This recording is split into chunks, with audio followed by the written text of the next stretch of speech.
Hello everyone, welcome to Souvik film review and analysis. আমি সৌভিক, আর এই ভিডিওতে রিভিউ করব সৃজিত মুখার্জি পরিচালিত জিও সিনেমার নতুন ওয়েব সিরিজ শেখর হোম, যেটা আমি অ্যাকচুয়ালি গতকালকে হয়েছে। এবার গতকাল যেহেতু একটা বিশেষ দিন ছিল, সেখানে গতকালকে আমি কোনো ভিডিওই আমি শ্যুট করিনি বা আপলোড করিনি বলতে আমি ভিডিও আপলোড করি, সেটা কিন্তু ওই আরজিকর কেসের ব্যাপারে আমি ভিডিও আপলোড করেছি আর কি, সিনেমার কোনো ভিডিও আপলোড করিনি। যাই হোক, তো এখন কথা বলবো হচ্ছে শেখর হোম নিয়ে। এরপরে আমার আজকে ভেরিয়া বলছে কি এই টু এর কথা বললাম তো একটু আগেই। তো যাই হোক, তো এরপর আমার বেদার শো আছে আর কি, সেটা রিভিউ রাত্রিবেলার মধ্যেই চলে আসবে আর কি। যাই হোক, শেখর হোম নিয়ে কথা বলবো।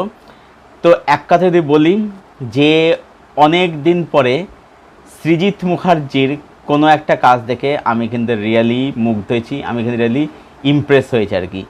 আমার কাছে এই সিরিজটার জন্য সেই অর্থে নেগেটিভ কিছু নেই, মানে থাকলে সেটা খুব একটা নোটিসেবল নয় আর কি। যাই হোক, তো শেখর হোম এটা নামটা শুনে বুঝতে পারছে যে শার্লক হোমসের ইন্ডিয়ান অ্যাডাপ্টেশন। এবারে প্রথম যে বলি নামটা, এই শার্লক থেকে শেখর এবং হোমস থেকে হোম, নামটাকে দারুণভাবে এখানে ব্লেন্ড করেছে। চরিত্রে অভিনয় করেছেন কে মেনন, তার সাথে ওয়াটসন চরিত্রে অভিনয় করেছেন এখানে রণবীর শোরে। এছাড়াও অনেক অ্যাক্টর এখানে রয়েছে, যেমন শার্লকের দাদার চরিত্রে মানে শেখর দাদার চরিত্রে এখানে কৌশিক সেন রয়েছেন, তার সাথে সাথে এখানে কীর্তি কুলহারি রয়েছে, তারপরে হচ্ছে এখানে বাংলা সিনেমা রয়েছে রুদ্রনীল ঘোষ রয়েছে, রীতা দত্ত চক্রবর্তী রয়েছে, এবং যারা সিরিয়াল করেন আর কি, সিরিয়াল থেকে বেশ কিছু অনেকেই এই সিরিজে অভিনয় করেছেন আর কি। এবার এখানে টোটাল 6টা এপিসোড রয়েছে, তো এক একটা এপিসোড রান টাইম হচ্ছে 40 থেকে 45 মিনিট আর কি। এবারে এখানে যেটা করেছে সেটা হচ্ছে যে মানে জেনারেল কি দেখতে পাই যে 6টা এপিসোড একটা গল্প নিয়ে হচ্ছে, সেটা কিন্তু এখানে করেনি। এখানে যেটা করেছে প্রথম 4টে এপিসোড 4টে ভিন্ন ভিন্ন গল্প নিয়ে, এবং গল্পগুলো কিন্তু বলবো বেশ ভালো। প্রথম গল্পটা যেটার মধ্যে দিব্যেন্দু ভট্টাচার্য যে দিব্যেন্দুবাবু রয়েছেন, সেই গল্পটা আমার কাছে পার্সোনালি আমার কাছে একটু অন্য গল্প তুলনায় একটু দুর্বল লাগলো, বা ভালো গল্প, সেটা গল্পটা খারাপ হয়েছে কিন্তু অন্যান্য গল্প তুলনায় আমার কাছে একটু দুর্বল লাগলো, মানে যদি তুলনা করে দেখি আর কি। তো সেটা একটু দুর্বল লেগেছে আর কি। তবে গল্পগুলো কিন্তু প্রথম 4টে গল্প কিন্তু বেশ ভালো। প্রথম 4টে এপিসোড ডিরেক্ট করেছে Srijit Mukherjee, last episode direct করেছে হচ্ছে রোহান সিপ্পি। লাস্ট 2টো এপিসোডে হচ্ছে আসল খেলা, এটা হচ্ছে এই শেখর মানে শার্লক, যদি শার্লক দেখি ধরি আর কি, আর মরিয়াটি এখানে এম করে দিয়েছে মরিয়াটির মধ্যে কনফ্লিক্ট। এখানে মরিয়াটি করেছে হচ্ছে কীর্তি কুলহারি, ঠিক আছে, এখানে মরিয়াটি কিন্তু মেয়ে করে দিয়েছে আর কি। তো প্রথম যেটা বলা হচ্ছে স্ক্রিন পে কিন্তু এখানে দারুণভাবে কিন্তু করা হয়েছে। ফার্স্ট অফ তো বলবো যে এই ক্যারেক্টারটাকে বা এই যে পুরো বিষয়পত্রটাকে খুব দারুণভাবে কিন্তু এখানে মানে ইন্ডিয়ানাইজ করা হয়েছে, যেটা কিন্তু অবশ্যই প্রশংসার দাবি রাখে, এবং এর রাইটিং কিন্তু এখানে খুবই ভালো হয়েছে। প্রত্যেকটা গল্পের রাইটিং কিন্তু প্রপারভাবে করা হয়েছে। ফার্স্ট গল্পটা অন্য গল্পের তুলনায় দুর্বল হলেও তার ভালো রাইটিংয়ের জন্য এবং স্মার্ট প্রেজেন্টেশনের জন্য গল্পটা কিন্তু আলটিমেটলি কিন্তু উতরিয়ে কিন্তু যায়।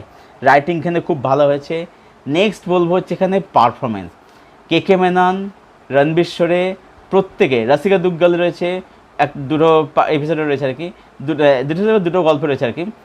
রাশিকা দুগ্গলের কাজ খুব ভালো, কীর্তি হলে দারুণ কাজ করেছে, রুদ্রনীল ঘোষ বেশ ভালো, কৌশিক সেন বেশ ভালো, যারা যারা এখানে অভিনয় করেছে এখানে প্রত্যেকের অভিনয় কিন্তু এখানে কিন্তু বেশ ভালো, দেখবার অভিনয় প্রত্যেকখানে কিন্তু হয়েছে। টেকনিক্যালি এখানে আমার সিরিজটা বেশ ভালো লেগেছে, মানে টেকনিক্যালি খুব এক্সটেন্ড বলবো না, তবে বেশ ভালোই লেগেছে আর কি। যেরকম এখানে এটা লুক অ্যান্ড ফিল, যেহেতু এটাকে একটু পিরিয়ডিক করা হয়েছে, 90s টাইমটাকে মেনলি ধরা হয়েছে আর কি। তো লুক অ্যান্ড ফিল একদম তার সাথে অ্যাপ্রোচ হয়ে যায়, সেটা বেশ ভালো। ক্যামেরার কাজ বলি, বিজিএমের কাজ বলি, সেগুলো কিন্তু অবশ্যই বেশ প্রশংসার দাবি রাখে আর কি। আর হ্যাঁ, এই সিরিজটা কিন্তু সিজন 2 আসতে চলেছে, অন্তরের কাছে সেরকম কিন্তু ইঙ্গিত দিয়েছে, আসার সম্ভাবনা আছে, আসবে কাছে সেটা আমি বলতে পারছি না, কিন্তু আসার সম্ভাবনা আছে, অন্তত সেরকমই একটা হিন্টস দিয়ে রেখেছে তারা আর কি। যাই হোক, তো সব মিলিয়ে শেখর হোম আমার এই সিরিজটা কিন্তু আমার দারুণ লেগেছে। অনেকদিন পরে সৃজিত মুখার্জির কোনো একটা কাজ দেখলাম, যেটা দেখে আমি কিন্তু এতটা প্রশংসা করতে পারলাম, কারণ সৃজিত বাবুর রিসেন্ট কিছু কাজ আমাকে সত্যি বলতে হতাশই করেছে আর কি। বাট স্টিল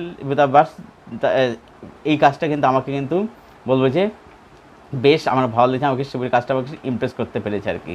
তো যাই হোক, তো সব মিলিয়ে শেখর হোম এই কাজটাকে আমি দেব 8/10। এই ছিল আমার রিভিউ শেখর হোম এই সিরিজটাকে নিয়ে। যারা কাজটা এখনও অবধি দেখোনি, যা দেখবে বলে প্ল্যান করছো, ডেফিনেটলি দেখে ফেলো কাজটা, এবং দেখে এসে জানাও কাজটা তোমাদের কীরকম লাগলো। আর যদি কেউ শেখর হোম দেখে থাকো, যারা দেখা হয়ে গেছে, তোমাদের ওপিনিয়ন কি প্লিজ কমেন্ট বক্সে শেয়ার করো। ভিডিওটা ভালো লাগে লাইক করো, শেয়ার করে চ্যানেলটা সাবস্ক্রাইব করো, পাশের বেল বাটনটাকে প্রেস করে দেবো এরকম আরও রিভিউ পাওয়ার জন্য। আর আমার সঙ্গে জুড়তে চাইলে আমার ফেসবুক লিঙ্ক দেওয়া থাকে নিচের ডিসক্রিপশন বক্স, সেখান থেকে ফ্রেন্ড হতে পারি। ভিডিওটা এখানে শেষ করছি। Thank you for watching, thank you sir, দেখা হচ্ছে পরক্ষণ ভিডিওতে। Till then, tata.